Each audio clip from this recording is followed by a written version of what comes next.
other 5 than the million. salary. Was it? Because Fabrizio doesn't say anything. All he says is loan deal is a $30 million option to buy. I thought Krish had 5 million. I don't know if he's correct, but let me pull up the tweet. Oh yeah, 5 million loan fee is what Krish says. Yeah. Yeah, who knows? But that's still nothing in my opinion. But yeah, I mean, another question I have is, you know what? I'll save it for the pod, but it does have to do with like Bayern Munich. Like, well, that being said, welcome into Emerald and Lilywhite. This is episode 53, not to be mistaken with the previous episode 50, which we tweeted as episode 53. Episode 52 that I called episode 50 that we tweeted as episode 53. We're struggling over here at Emerald and Lilywhite. We had a little bit of a host handoff. You may have noticed I was not on the last show. As your first host, show Scott, missed. Cal Ripken finally broke. Wait, say that again? Said first show you've missed, Cal Ripken. Dude, no doubt. I like the comparison actually. Shout to my boy Andrew, whose dad works for the Orioles and was hanging out with I think it's Adam Young, if I'm not mistaken, the Oriole legend. No, that's not right. Adam Jones? Adam Smith, maybe? Adam Orioles Jones? Legend? I don't know, whatever. But my boy Andrew, I know Adam Jones was a good Oriole. Adam Jones, thank you. Yeah, Adam Jones. Yeah, he was hanging out with Adam Jones all week. His like I said, his dad works for the Orioles. Cal Ripken was at his birthday parties growing up, which is what made me think of that, right? So, but yeah, we'll call this the Cal Ripken episode.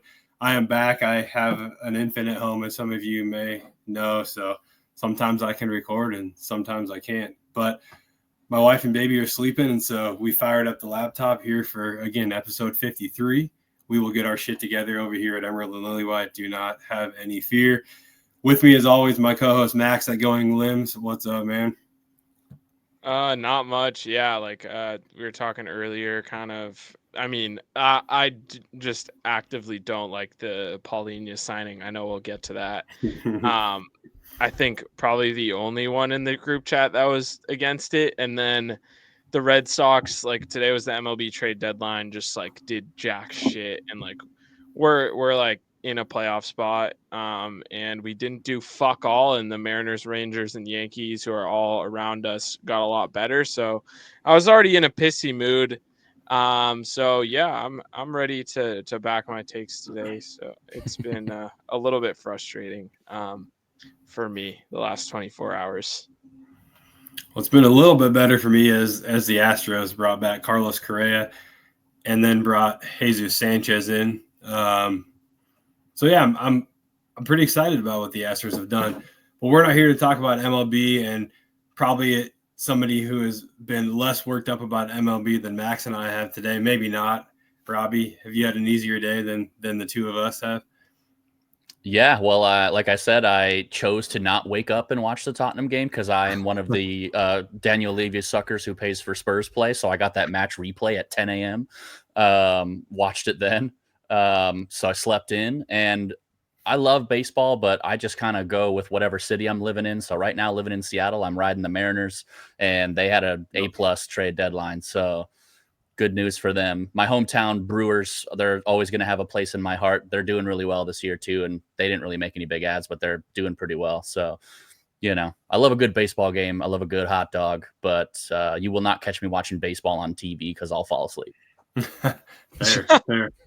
Yeah, I as an Astros fan on a Seattle podcast, I should be careful about how much I say about my Astros. The Mariners were a team that made me nervous this year, so I was going to say I respect the Mariners, but I thought about Sox play the Stros tomorrow. Oh, is that right? Yeah, this weekend. Yeah, I can't respect the Mariners. Carlos Correa going deep for sure. Oh, no doubt about it. Carlos is playing third base tomorrow too, which is gonna be nuts, man. Oh yeah, because Pena. Yeah, Pena. Yeah, he'll be playing third base against his old boy that he played that side of the infield with. Reggie. Anyways, let's talk Spurs. This is not an MLB podcast, although we may branch off and start one of those too. Who knows? Yeah, Robbie, I'm glad you you got to sleep in today. I did wake up, but I'm in Central Time, so 6:30. Baby wakes me up before 6:30, no matter what. So I had a nice mug of coffee and watched Spurs this morning. Yeah, let's talk about the North London Derby first, because we're going to talk all about transfers and all that comes with that, right? But let's talk about the North London Derby first. First NLD not in the UK, which, because this is a preseason match, is really like the main talking point, if I guess, right? So whatever, it's an interesting stat. Spurs take it 1-0 on a wonderful goal from Pap Sarr. Let's start with that goal, Max. Tactics in the midfield were really on point today, I thought. And Sarr was put in a position to be able to step really well today, and that goal comes from one of those steps, right? But talk about that goal, and then maybe Sarr in the midfield or whatever else. Yeah. So was it a foul? Like, I don't know. It kind of looked like a foul, and the ball went to Sarr. Yeah, I mean, I'm already starting off with terrible vibes here. What a finish by Sarr. We don't have to worry about the refereeing. Yeah, fantastic goal. Spotted the keeper out. Super opportunistic. Jamie Donnelly's kind of coined that finish in the last couple of years, but great finish, and like, he continues a great preseason. I think, hands down, I think the best preseason performer so far. Like, this is his third goal of the preseason. Playing I wouldn't say as a 10, but it's more of like a dual 8 situation with him and Bergvall today, which I thought was super interesting. I did like that tactic against a team like Arsenal. I think that's where Frank's flexibility comes in, and it's like, we're gonna see this type of game, like, where we really shut it down, and we play with like Bergvall and Sarr, who are both midfielders that can get forward, but that's not necessarily what they're good at. I think that works well in kind of like a mid block where we can play on the counter and capitalize on the opportunities, like a loose ball in the midfield there, which Sarr certainly did. So I liked that. I also think it's interesting that that's what he went with Madison not starting. So we don't exactly know. Like, Madison's obviously building up to fitness. Would he have preferred to go with the classic, like 6-8-10 against Arsenal, or would that be like more of the dueling 8s be the game plan against Arsenal if Madison was healthy? We don't know, but I thought it was good. I thought Sarr was good. I thought Sarr was better than Bergvall. It looks like Bergvall is still coming back from injury. I don't think he's looked very good this preseason, personally, but I do like what he did there. However, I still think we need like more creativity, which is kind of where my issue comes in with the Palhinha signing. Like, if we are going to play like a Bergvall, Sarr, Bentancur, or in a case like it could be Bergvall, Bentancur, Palhinha or something, I still would want one of those midfielders to be a better passer, so we can get the ball out to our wingers. Because I think last year maybe our wingers were more there for the end product, and I think this year they're going to be more of a creative outlet. We can't get it to them without someone who's a really good passer out of the midfield, and I think that's something that needs to be addressed, because I think our best passer still is Bentancur. I don't think he's like a particularly great passer, which is what I would like to see. Nevertheless, I thought it worked against Arsenal. Pap Sarr, wonderful goal. So shout out to him and Thomas Frank. Yeah, Pap's played really well. Obviously, a lot that we can go over there. I personally think dual 8s and that just lone 6 that we would see, right, is going to be more effective against teams like Arsenal, who are going to try to play football. I completely agree with you. You sit in a mid block and transition. I think against teams that are going to sit back, we'll probably see more of a 4-2-3-1. Having Madison really just being given a role that allows him to find space, especially in the final third, right, and just roam a bit. I think Kulusevski probably can do that as well. But and the other interesting thing is we do have Kulusevski, who I actually just have a sneaky suspicion may be a really good 8 in the Thomas Frank system too. We'll see. I think he's a good ball distributor, and I think he knows how to push the ball wide. He knows how to funnel the ball central. He's a progressive passer. He's strong on the ball. I wouldn't be surprised if he gets some pretty good minutes at the 8 too. But all that being said, Star's been the standout of the preseason without a doubt. I agree with you, Robbie. I'll kick it over to you. Do you agree? Is Star the standout of the last few games for you? Yeah, I mean, considering we didn't score a goal in however many of our preseason games, and he's scored 3 of them, I think that's an easy answer. I wrote down a few names today of like names I'm excited to see under Thomas Frank now that I've seen a little bit more of them. Saar, absolutely on that list. I think Bergvall needs to be on that list.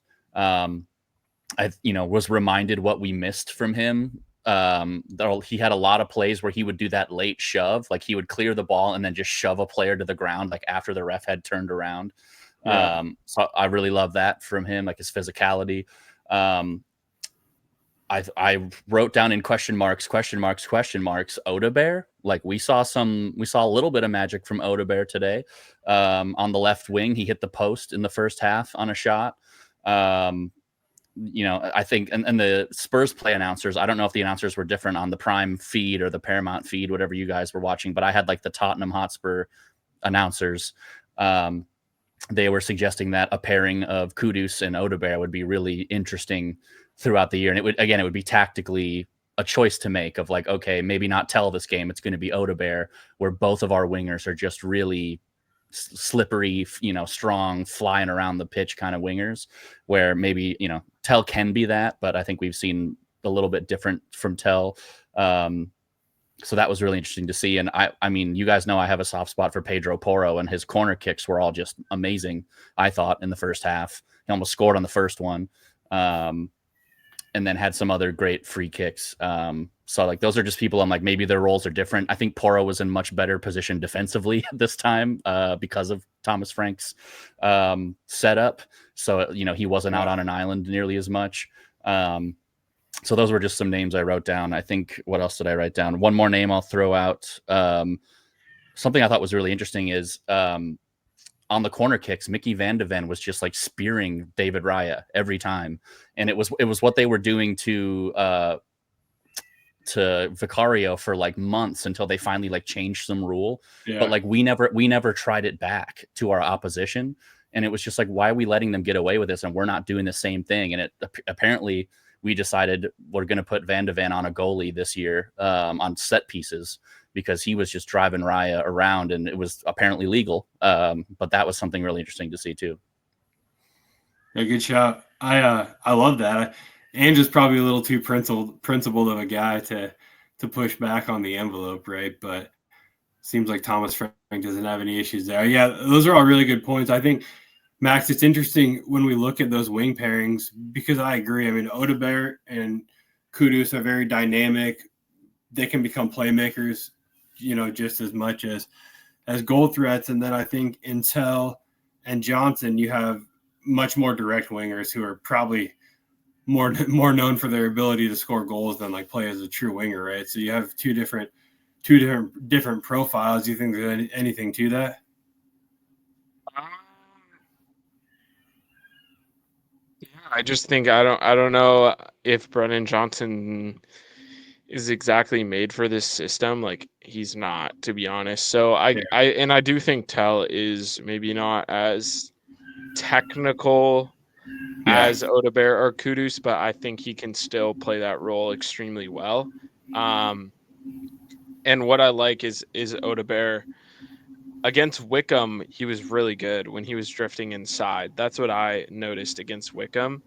It was a little bit less of that against Arsenal, but he's had a great preseason, and I really think that he deserves like a good look at the first team. So that's when we talk about like people wanting 2 more wingers. I just, even if we sell Son, do we need 2 more wingers? Like, I think we might only need like another winger, and that we already have 4 wingers plus Richarlison, who can play on the wing if he needs to. And if you add 2 more to that, then it's like, at what point is it like Odebear is not getting any minutes when who knows what we have. And it looks like Frank likes him. I mean, he started this game instead of Tell. I don't want to read into that too much, but I think like what we're seeing from the wings right now, especially Wilson Odebear, I mean, Brennan's not going anywhere. Like Tell is there. Son is still here as of now. That's 5 solid wingers plus Richarlison. I think that if one goes, we only need one in. We don't need a couple more just because of how good Odebear's been. And I was someone who admittedly was like, we could loan Odebear this season if we actually want to bring in a lot more wingers and see how that goes. But I think he's impressed me enough to definitely warrant him staying with the first team come August 13th. Yeah, I mean, we looked more dangerous, I thought, with Odebear and Kudus on the field. Now, Tell, obviously, asterisk here because Tell played as a 9 this morning, right? He did not play on the left-hand side. I think we're talking about Tell on the left-hand side with the idea that Son's probably on his way to LAFC. You could say we're reading the tea leaves here, right? And I would think that if and when Son leaves, there's a very good chance that Tell is our starting left wing. And obviously, there's going to be a lot of rotation, but when I say starting, I just think of like your bang on best 11, right? I think it's between Tell and Odebear, and I wouldn't be surprised if that ends up being Tell. But Odebear definitely looked good, and I agree with you. I think if we bring in 2 wingers, that tells me that probably our Brennan Johnson is also on his way out, which we haven't heard anything about that. I'm not saying that's going to happen. I'm just saying that's the only way I think we bring in 2 wingers. Otherwise, we're bloated to that position. You're obviously never going to get rid of Odebear, Tell, or Mohamed Kudus, right? I think Brennan Johnson is 4th in the pecking order of those 4. Anyways, we digress. We're going to talk a little bit more about transfers, but just back to the North London Derby this morning. The other interesting thing I saw when you had Richarlison at the 9, Vicario went long to Richarlison quite often when he had the ball at his feet, right? And so I just like that we're seeing someone who's open to going route one, often enough. I think a lot of people get caught up in playing out the back, right? And you look at a team like Man City, they know when to go long, and it was refreshing to see us being open to that this morning, I thought. Yeah. I think that's more of an indictment of Vicario. Vicario thing than a tactical thing. I think that's like if Kinski's in there, we're going to try and play out a lot more. However, I don't know how feasible it's going to be to try and build out if Joao Palhinha is going to be the 6th there. Like, I just don't. I'd rather have Bentancur in there if I'm trying to build out the back. So maybe that is something that we would deploy against a stronger side in possession than us. Yeah. Well, I mean, I just don't think. Let's just get into transfers then. Is there anything else you guys want to talk about with the North London Derby? It's pretty much I do. Preseason. No youngsters feature. Thought that was interesting. Yeah, I mean, I think we played as if today was the first game of the Premier League season in terms of the squad we used, which I think it was probably a good time to do that, honestly. Yeah. I mostly agree. Like, I want to see Vuskovic though. Like, for context, the people that didn't play at all were Vuskovic, Abbott, Donley, and Yang. I think Abbott, Donley, and Yang, especially Abbott and Yang, are definitely not going to be on the team this year. They're going to find loans probably. Donley probably in the same boat, but I think Vuskovic is one to stay. Especially with Dragusin out, like waiting for him. Like maybe he finds a loan in January after Dragusin comes in. Regardless, I want to see him against this kind of opposition. So I was a little bit disappointed. I'm sure we'll see him against Newcastle. Just would have liked to see him against in the North London Derby because he's really impressed me this preseason as well. That's a good shout. Yeah, I can't disagree with that. But like I said, I think that today was a clear proper tune-up for what comes on August 16th, if I'm not mistaken. The other thing I was just thinking of as you were talking, there is one Manor Solomon who is still at Tottenham Hotspur Way that plays on the wing, right? And there's rumors that Thomas Frank is a fan, and he looked pretty good last year at Leeds. So I think it's Manor Solomon wants to play for Tottenham, and he's been injured, so he hasn't had the chance to prove himself to Thomas Frank. So we're kind of delaying that, one, because of the injury, and two, because Frank does want to get a look at him. Yeah. But then is it like what? Like he's going to get a look at him against our one friendly against Bayern, and then the season starts and like we have Manor Solomon and there's 2 weeks to sell him. Yeah. I don't know. I don't know. I'm not his biggest fan as a player, as a person. So I think I don't know. I'm okay with it. Yeah. I mean, on the personal side, got issues myself, right? But if when it comes to the player Manor Solomon, I would say for myself, the jury's still out. But yeah, for personal reasons, I would prefer that we move on from Manor Solomon. Whole nother conversation, right? He is a winger that's deployed by Tottenham. We'll leave it at that. Or sorry, employed, not deployed, but employed by Tottenham. Still got Brian Hill rehabbing the knee. That's a great shout. We don't need wingers, bro. We don't need to spend any money on wingers. This is what we're really getting at here. All right, let's talk transfers. Speaking of that, we'll start with Joao Palhinha. It has been a divisive, we'll say, point of conversation in our group chat today for the last probably 4 hours. I was working out, just like checking my phone, just trying to get something in. I'm like, no, focus on the workout, bro. Don't get trapped in this conversation about Joao Palhinha. It's like sometimes in the Spurs group chat, I know everyone listening has one where you just like you're rearing and ready to go, and you got to just pull yourself out of there. Or it's going to get nasty. So, but Max, I'm gonna pass it over to you, man. You've already kind of made it clear, but you are not, we'll say, thrilled that Spurs have reportedly, and we say reportedly because Morgan Gibbs-White has me a little bit nervous about talking about these things before they happen, right? But we'll say reportedly Spurs are bringing in Joao Palhinha, and again, you're not a huge fan of that. Yeah, I just want someone who's gonna like improve our buildup. I think our creativity has been one of the headlines of the preseason. We lack it, especially coming from the midfield and getting it out to our wingers, who are going to be like our primary sources of that. Again, James Maddison hasn't played, but this is a 6 who I want like a deep lying playmaker in that position, like someone like a Carlos Baliba or Adam Wharton in that position. Obviously, those are top of the line 6s who are probably not available to us right now. But I just don't think this profile suits it. Like he's a great ball winner. Don't get me wrong. He's good for a team that plays a low block. A Marco Silva Fulham low block was his last good season 2 years ago in the Prem. So we're getting a regressing 30-year-old midfielder who was injury riddled last season. He's hasn't proven himself to be good with a team that dominates the ball, and we're getting him on loan because potentially next year we could sign a 6. Like it's just like Daniel Levy showed us he has 60 million to spend. Everyone has a price. We can buy Adam Wharton for 90 million. Put 30 more million on to that 60 million and buy Adam Wharton. Now we have Joao Palhinha with an option to buy for 30 million. Hopefully we're not picking that up. That would be a disaster in my opinion. But I just think Daniel Levy is building the world's the world's longest proverbial road, and they have a can and they're kicking it down the road. That's what they're doing.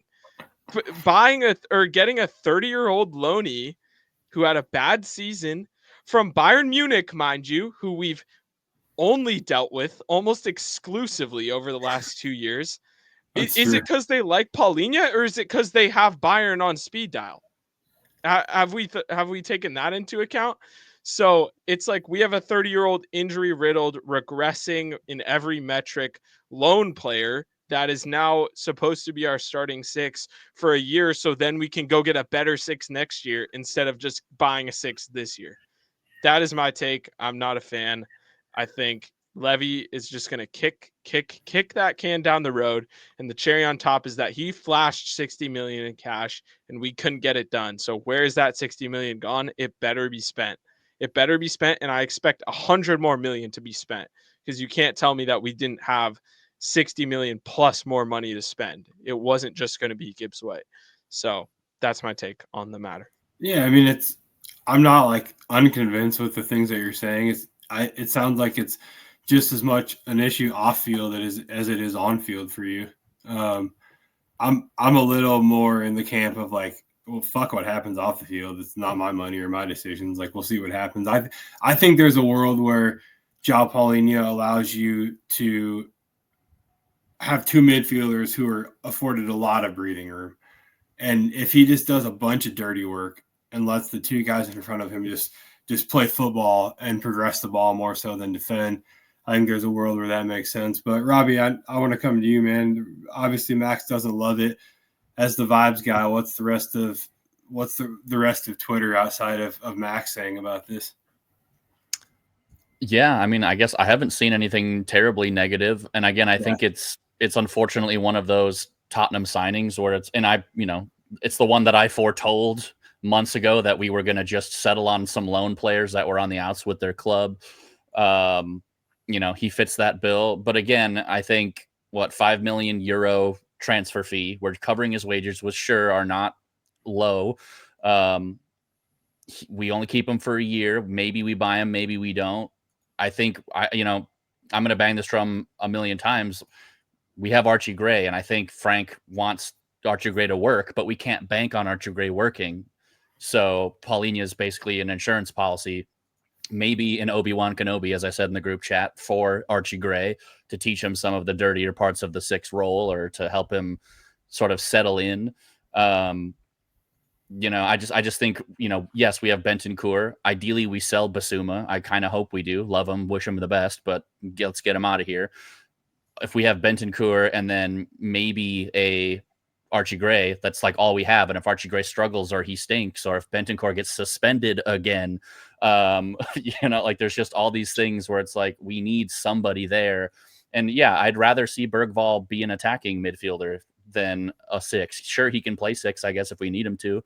But Frank showed today he's not afraid to make Bergvall maybe a more advanced player. So, I think it's just like a depth signing to make sure we're not stunting development of both Gray and of Bergvall in a way. And yes, maybe it takes minutes away from Gray, but I think there's much more to his development than minutes. He played a shit ton of minutes last year out of position. So I don't know. I'm seeing it as just like it really didn't cost as much. I'm not too concerned about the financials. I think to Max's point, like if we don't sign anybody else, then yeah, maybe this does look like a shit signing because we didn't end up signing anybody else. But if we make another bigger signing or sign some other players, maybe then it's just like, all right, he was just one of those depth pieces that we just needed. Kind of like I was joking Kyle Walker-Peters would be until he signed with West Ham. So yeah, I don't know. I think I'm just okay. It's okay. Like I'm not jumping over the moon, but I like the depth idea because Tottenham Hotspur are known to need depth frequently. So we could have Archie Gray and Bentancur get hurt in the same match. We don't know. We need some sort of insurance policy. So again, I'm okay with it. Yeah, and I think I agree with what you're saying. And to me, just thinking about this signing, it's just making the Gibbs-White fiasco just sting a little bit more. Because if you just think about the tactics today, they're employing like 2 8s and then one guy hanging back. But Bergvall and Sarr, they're not like the attacking threat. Who would be perfect in that role? Morgan Gibbs-White. Morgan Gibbs-White would be the perfect partner for like Sarr in that situation. Who he's gonna help on defense, but he's also a much more creative player. And then you talk about Scott, like with Palhinha sitting back, like he's basically playing like a third center back there. If we had Morgan Gibbs-White, that would be a perfect partner for him. I was looking to get forward with Madison, and that would be fantastic. But it's just frustrating now because that's not going to happen. I'm glad you bring that up because I was going to ask you, like, if Morgan Gibbs-White is currently at Spurs, are people looking at this signing a lot differently? And I 100% am. I'm probably like Robbie. Yeah, I'm good with it. Whatever, like we've already spent 2 marquee signings, 260 million pound signings. Sure, like if we weren't going to splash that on a 6, then we got 2 players in that are going to help with the wing, and then we got a midfielder in that's going to help with the midfield. Right now, who knows if we're getting another midfielder in, and I think that's a problem. Yeah, I mean, I would put my money on us doing so. I don't know though. I also think that there's maybe an argument, and I'm not even disagreeing with you. I'm just looking to poke holes where I can. Like maybe there's a train of thought that with as young as this group is, we needed somebody who's an elder statesman and more experience and towards the end of their career. And maybe there's a world where we say like it's pretty unlike Levy to just like throw money at a loan like this for a 30-year-old. And maybe that says he's understanding more about the now than just the future too. Like let's say first of all, I'm going to make it clear. I would prefer that we sign Adam Morton to Palhinha, but like maybe there's again a world where Adam Morton is still becoming what we expect him to be, and we have a lot of those guys right now. Now he would walk in and probably be our best midfielder, but still he's not the finished product. And maybe we're just looking for a few more finished products to round out this group of guys who, like I said, just got their driver's license in the last couple of years, right? That make up our midfield. So, yeah, here's my argument for the Adam Morton thing, because that's an okay plan. Like if that were to come to fruition, like I can't complain. However, Adam Morton is probably at his lowest value right now. yeah. Probably the most attainable right now. He didn't play that much for Palace last season. He's going to start every game for Palace next season. And if we all are sitting here like, oh, we got Palhinha, Wharton next summer, just kicking Levy's can, then after he plays a full season, who's going to come knocking? It's fucking City. It's Liverpool. It's Arsenal next season who are going to come knocking. They're going to buy Adam Wharton. And we're not going to get Adam Wharton once he plays 38 Premier League games this season. That's just what I think. I don't disagree at all. Yeah. No, I don't That's disagree. That's my problem with that logic, because people are saying that's the vision. Look, they're not selling Wharton this summer. We'll get him next summer. He's not going to fucking come to Tottenham after a full season of probably really good footy for Palace this year. He's going to Chelsea next season. We all know it. Exactly. Right? He's going to Chelsea next season. So I'm not saying we're going to get him and Palhinha gets us there. Like I think we're going to miss Adam Wharton because the next, like he'll be bought this summer, and the next time he's sold, it's going to be for like 120, if that ever even happens, you know. So I think you could get him for like 75 if you threw the money down. Maybe if we 80. Got him for 80 mil and had him for 3 years, I mean, like we could probably sell him to whoever for 120 mil if he's actually what we think he is, and the numbers back it up. Like he is a legit player. Yeah. So we'll see. But Fabrizio Romano says, "Here we go for Joao Palhinha to Spurs on a 1-year loan with an option to buy, not an obligation, right? An option to buy." So we will see what comes of it. I expected this one to be permanent, so I was pretty surprised when I saw that it was a loan. Do you feel better if it's permanent? No, I feel worse. I would be fucking outraged on this podcast. Yeah. Okay, good. All right. Well, then, Robbie, I want to come back to you, man. What's next? I mean, we've talked about a midfielder. We've talked about kind of the bloat on the wings. There's a lot of conversation around a fullback, right, amongst the Twitter spheres. But what's your take on what comes next? Yeah, I think from what I've gathered online, again, and we don't really quite know as much because Johan Lang moves in silence, it seems. Yeah. I think there's been more discussion about other positions than like an attacking midfielder. I think at this stage, we're probably just waiting for someone to fall in our lap kind of thing. But I don't know, maybe there's a secret out there. I think, interestingly, I saw a few mentions yesterday that Tottenham are apparently in advanced talks for Hincapie, or however you say his name, who is a center back, but also a left back kind of profile. I like him a lot. Big fan of him. So I saw a few mentions of that on Twitter yesterday. But again, in the Johan Lang era, there's a lot of secrecy, so it's hard to really say what's happening. I haven't heard almost anything about attacking players other than, I guess, Harvey Elliott and McAtee, but it sounds like we heard McAtee was a no today at some point. Those were other names I had heard out there. I think we're at the stage where I just want us to start selling people, and apparently we can't do that either, and we're not buying people until we sell people. I would be honestly at this stage going back to Heung-min Son. We are only keeping him at this point to play this game in Korea on Saturday. So if they don't, here we go him Saturday night to LAFC, like what are we doing? Like just like get it done so that we can move on and buy somebody else. It's kind of how I feel. Again, I love Son and kind of wouldn't be opposed to him staying, but if he's really going to LAFC, why should we wait another minute until that final whistle blows in Korea to just get him out? I think it's up to him at this point. Yeah. Like it's just his decision. And like that would be nice to get that done swiftly, but like I'm not gonna like rush Heung-min Son out the door also. So we'll see what he says. We'll see what happens. Because he could have already made that decision. They're just waiting till after the tour. So we'll see. Yeah.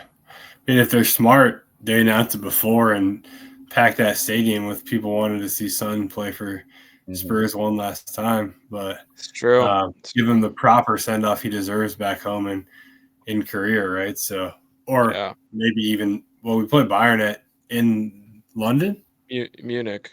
Oh, in Munich. Yeah, never mind. I think Sonny probably goes. It's a bummer. Do we want to take a second to talk about that, or should we wait until this progresses to something more firm? We talked about it a little bit last episode. Yeah, you guys. I want him to stay. I'll just say it. I think he's good enough to play for us. So that's my take. Yeah. I just think the MLS is. I mean, I'm a hater on the MLS, but I think it's just too big of a step down for him. I mean, I know he's old. I know he's lost a step, but I'm just like, I don't know. If the only angle is, wow, LAF is a big Korean market, that's just kind of a sad reason to go. I don't know, but if it's what he wants, it's what he wants, and that's totally, every Tottenham fan will say the same thing. It's totally up to him. He's earned the right to do whatever he wants. I just think he's got a little more left in the tank than that. But so I would keep him too, and I'd honestly be really curious to see him if Thomas Frank wanted to do a 2 up top situation where it would be Solanke and Son as strikers or something like that. And and going back to Brendan Johnson, that's kind of where I see him fitting in, honestly, in a Thomas Frank system. Is if we need 2 strikers, I could see Brendan being a second striker, and that might be where he fits more than anywhere in any of our formations. I agree with that. So, yeah, agreed. It's interesting. Oh, sorry. Go ahead, Max. You gonna say something?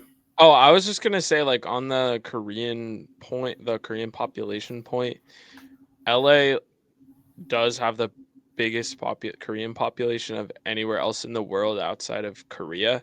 Yeah. So if Son doesn't want to play in the Korean league, it just does make the most sense for him, like personally, I think, to go to LAFC. So yeah, I feel like that has to be like the main motivator for him. It's not just to go to fucking LAFC. I hope not, at least.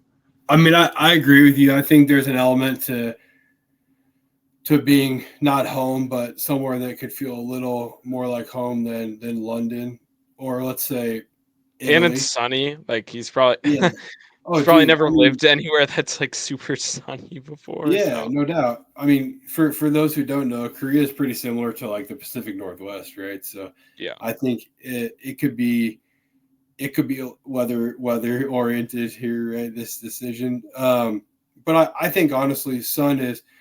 He's won a European title, and he honestly broke like the biggest hoodoo in the world of football, right, for Tottenham, and lifted that trophy.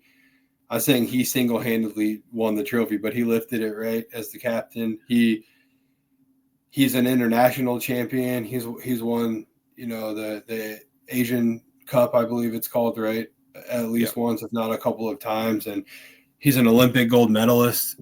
No, he's an Olympian, not a gold medalist. But either way, he's done a lot, right? And I think if he wants to go live in LA and just, live that vibey SoCal life for a couple of years and play football with Hugo, then more power to him.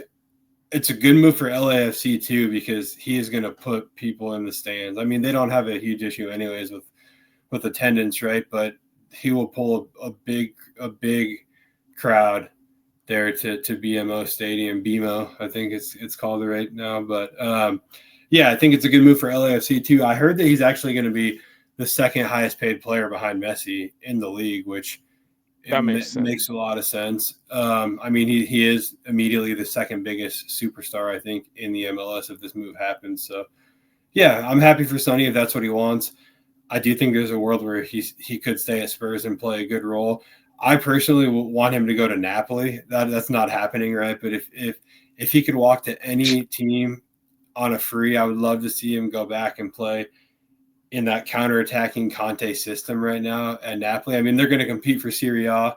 They're going to be strong in the Champions League. He won his golden boot in the Conte system. I've said so many times, Heung-min Son is not as good as we think he is against low blocks. There's a reason why and Son's a legend. Like, I'm not talking poorly about Son, right? But I think Son he's always been that player that we've said as Spurs fans. Sonny is always loud in the biggest games against the biggest teams and kind of quiet against the rest of the pack. And it's because teams that play football allow Son to find space behind their back line. But I don't think I don't think Son is great in like a possession-based system as much as he is in a system that looks to counter and break. And again, I think that's evident with the golden boot that he won under Conte. So this is a massive digression in a rant here that doesn't matter at all, but I wish Son would go to Napoli if he was going to leave Spurs. But it sounds like he's going to LAFC. Anything else you guys want to say about Son? Yeah, I think he's not going to a European club. I said this in the group chat a couple days ago because he doesn't want to play for another European club, which is fucking great. My dream club for Son, Bayern Munich. He would never go there because he hates Germany, but just would love to see him with Harry again, and think he would be a decent sub for them. Other than that, AC Milan, because that's my Italian team-ish. So nice. would be love to see AC Milan get Son if they do sell Rafa Leao, which would be sad because I love watching Rafa Leao. But yeah, we move. How about Son at the 9 for AC Milan? Santi Jimenez? Man, I don't know. We'll see. I back Son, but all right. So as far as transfers goes, back off the Son thing, I know we've kind of covered it ad nauseum here. Talked a lot about wings, talked a lot about eights, talked a lot about the back. Nkape, by the way, Robbie, I never took a chance to say, I think that would be a superb signing. I'm really glad to hear you say that was floated around. And Bayer Leverkusen is just kind of in a flash sale right now. They're totally flipping things over. I think there's probably a lot of people who realized Erik ten Hag was their manager and called their agent up and said, "Get me out of here, bro. I don't want anything to do with this situation," right? But yeah, Nkape would be awesome. Is there any other names, Max or Robbie, either of you guys seeing out there that you want to talk about? I'll say I'm hearing a little bit of murmurs about don't sleep on Xavi Simons. That's just what I would say. I don't think anything concrete has been reported, but I think he hasn't. Stuff with Chelsea is stalled. There's some murmurs that Lange has been working harder since Gibbs White extension for Xavi Simons. Mm-hmm. So I think that's definitely one to keep an eye on. I wouldn't just rule it out yet. Robbie, I asked about Eberechi Eze in the chat earlier today. Mm-hmm. Am I dreaming, or could I see a situation where we end up landing him? Arsenal has spent a lot of money, and I don't know if they're going to spend more. Johan Lange is the silent assassin. Could we get Eberechi Eze, or am I just dreaming? Yeah, I don't know. I think, what's the important thing to watch is at midnight, which has already happened. I think his release clause expired, which means no one is required to pay £68 million or whatever it was. But it sounds like that might be what Arsenal was waiting for, was for that to expire so they could come in with a 55 million. The only wording I've seen on the internet is that Eze only wants Arsenal. So I would be a little shocked at this point. But I think I would. Again, it's sad that Daniel Levy has beaten me into submission, but at this point, it's like, yeah, let's sign a young 10. Let's go find a McAtee or a Harvey Elliott or whatever. Like, we had this potentially pure proven number 10 in our grasp, and now it's like, well, we'll sign a young guy. And I will say though, the thing that I've seen people bring up on Twitter all the time is how upset Spurs Twitter was when we signed Mickey Van de Ven. I can't remember who the target was instead, that we had said, screw it, we'll get the cheap option. Papsoba. And the cheap option was Van de Ven, and everyone's like in love with Van de Ven now, obviously. We can't assume every player is going to be a hit when we sign them, as a youngster especially. But yeah, I don't know. At this point, I'm just like, as long as we sign a 10, if he's 19, 21, 22 years old, fine. But I would love to see a pipeline there, because like I said, I mean, you guys know I'm the biggest Kulu fan. He's hurt. He was just kicking balls into a net for the first time in 6 months on his Twitter account today.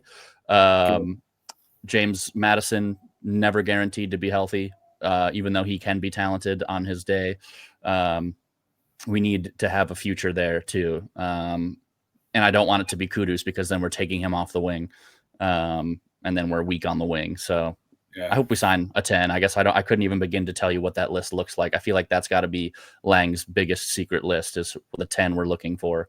Harvey Elliott, I think. Yeah. And Javi Simons.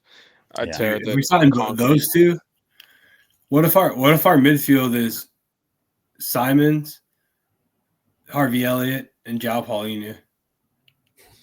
Is it Simmons or Simons? Simons. Yeah. I know Morning Footy. Sorry to call you guys out. I know you listen. They always say Javi Simmons. I'm like, you guys are saying that name wrong, I'm pretty sure. So it's gotta be Simons. There's no there's only one M. I know that. There's only one M in the last one. So it's Simons. Dude, Simmons is like an American last name, I feel like.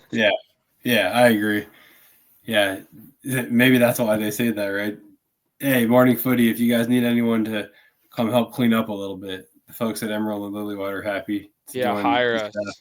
Hire us, please. Hotspurs. Please hire us.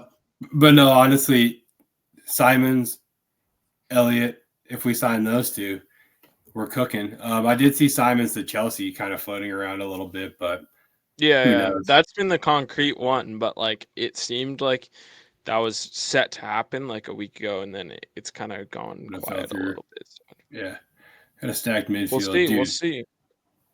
No, I can't think of his name. The Ecuadorian dude that plays for them. Caicedo? Yeah. Wow. What a player. Unbelievable. What a player. He's aight. What a player.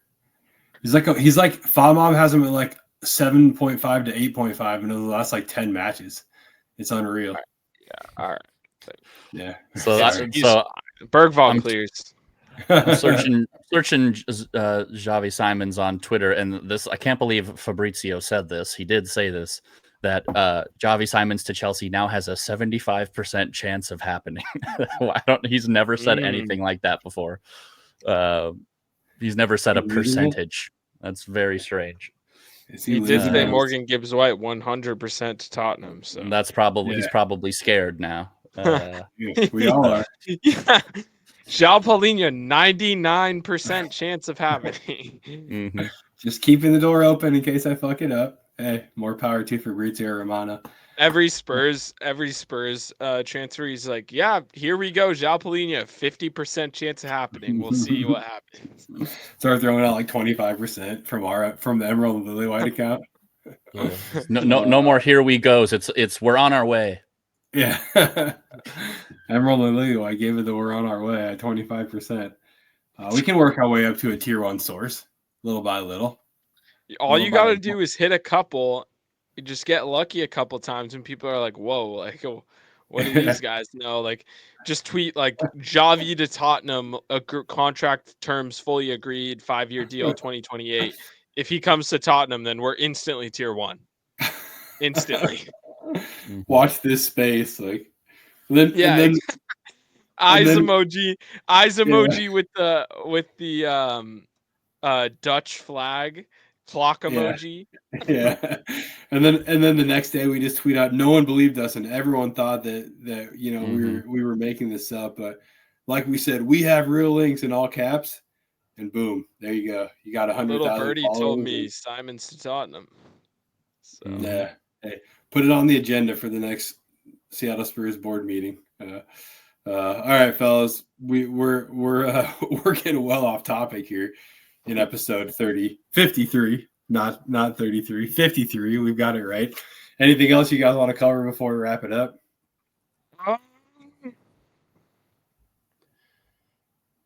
Let's see. What else did I write down for the? So I only watched the first half of the game. I got to this second half, and I was like, the only reason I would want to watch the second half is to see what Archie Gray does. Did anybody get any thoughts on Archie Gray playing in the second half? Because I think he was 5 minutes. 5 minutes. Yeah. He played from the he subbed on in the 85th minute. So yeah, we'll see about that. I don't know. This was the last thing I said in the group chat. Because I was just feeling a little spicy today after the Palhinha discussion. I said healthy Richarlison, I think, is a better player than healthy Solanke. So I'll just say that on the pod, on the record. I 100% believe that to be true. And I am willing to hear out any other arguments. And the caveat, healthy, because Richarlison's never healthy. But I do think when they're both healthy, I would go with Richarlison. And that's my take. And I don't think we should sell him, and I don't think we will. So, yeah, shout out to him. I don't know if he had a great game today. I don't really think so, but we move on. Richarlison, the Richarlison flock, if you will, pigeon flock. We're here to stay. I'll be the second in command of that. So let's go. Pro.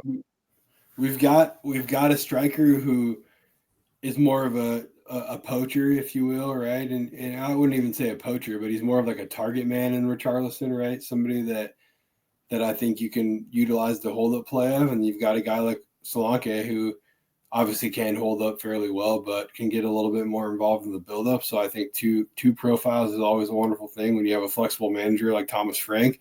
He said he likes Richarlison. I expect Richarlison around. But you're right. I mean, statistically speaking, Richarlison is a more effective striker than Dom Solanke. And Dom Solanke wasn't terribly available this year either, right? So, yeah, it's interesting. And he's injured. Yeah, it's interesting to see how that shakes out. I'm also going to say this, and, I'm hesitant to because I do love me some Big Ange, but maybe more as a person than a tactician, right? But I think Big Ange misused a lot of players in his system, and I think Solanke was probably one of them. So I think that he could have a much better season when it comes to goal contributions, which it wasn't horrible last year. If anyone has the number, I'd love to hear it for goal contributions. But I think Solanke. I got you. 1 sec. Yeah, I think he could benefit as much of the Premier League. It was 12. I think all comps it was 19. Yeah, not horrible. I mean, 12 in a Premier League season is not what you need from your striker if you're looking to compete for top four. That's for sure. Yeah, that's what I was citing. I mean, Keegan was really not happy with that opinion by me. Said it was my worst take of all time. I don't know if that's true. So my argument here: 25 Prem starts for Solanke the past year, 12 goals and assists. Richarlison in 23-24 had 18 starts. That is 7 less than Dominic Solanke and had 15 goals and assists. People are quick to forget Solanke has had one good season in the Premier League, and it was the year before he joined us. He had 19 goals that season. Any other season, he has not surpassed 5 goals in the Premier League. Richarlison scored double digits in the Premier League 4 times, 3 times with Everton, 1 time with Tottenham, because injury-riddled seasons for Tottenham. Richarlison, in the past 365 days per Football Reference, more non-penalty goals. These are all per 90. More non-penalty goals per 90, non-penalty XG, shots per 90, assists per 90, expected assists per 90, shot created actions per 90, non-penalty XG plus XA per 90, progressive passes, progressive carries, touches in the opponent's penalty area, progressive passes, received tackles, and clearances than Dominic Solanke. That's my argument. Keegan was not happy with that. He said, you need to watch the matches. I was like, okay, I do watch the matches. Those are the stats. Feel free to hit me back with some actual stats for Solanke. But, if you look on FBref player comparison, it's damn near every single category that in the per 90 stats, which is where the healthy caveat comes in, because counting stats, Solanke has the edge because he's healthier more often. Per 90 stats, damn near every single category with Richarlison is better than Solanke. And I'd say more Prem proven. I'd honestly say more Prem proven, because Solanke's had one good There's an argument there. Yeah. And we're so quick to forget. We dropped 60 mil on Richarlison and 70 on Solanke. It's not like Solanke, like, I feel like just how much we spent on Solanke is just in our minds, like, oh, this guy has to be better. I don't know if that's all the way true, but obviously the injuries are the huge asterisks for this whole take. But I would love to see a healthy Richie season. I think he could go off. So we'll see. Hey, we bought him to be that breakout number 9 to take us to new heights. So we'll see. We're gonna throw the stats out on the Twitter account so people can get a look at those. I think we need to, right? And we can maybe start the Richarlison Solanke debate ourselves and see where that takes us. But that's gonna do it here for us at Emerald and Lilywhite. This has been episode 53. We are stoked to be on our way to 100. We are the official podcast of Seattle Spurs. You can find Seattle Spurs at Seattle Spurs on all social media platforms. You can find us at Emerald and Lilywhite on all social media platforms. You can find me at Scotchy Bird, Max at Going Limbs, Robbie at Robbie_Light, and Robbie Light on Twitter. You can get on our Gmail list, which is really important if you're in Seattle. Please email us, seattlespurs@gmail.com. We will put you on a mailing list. You will get all kinds of information sent to your Gmail or your email, whatever platform you choose, right? Your email, match parties, viewings, what pubs are open, holiday parties, Spurs content, giveaways, that kind of thing is what you're going to get there. So email us, seattlespurs@gmail.com. We meet at the Wits End in Finney Ridge.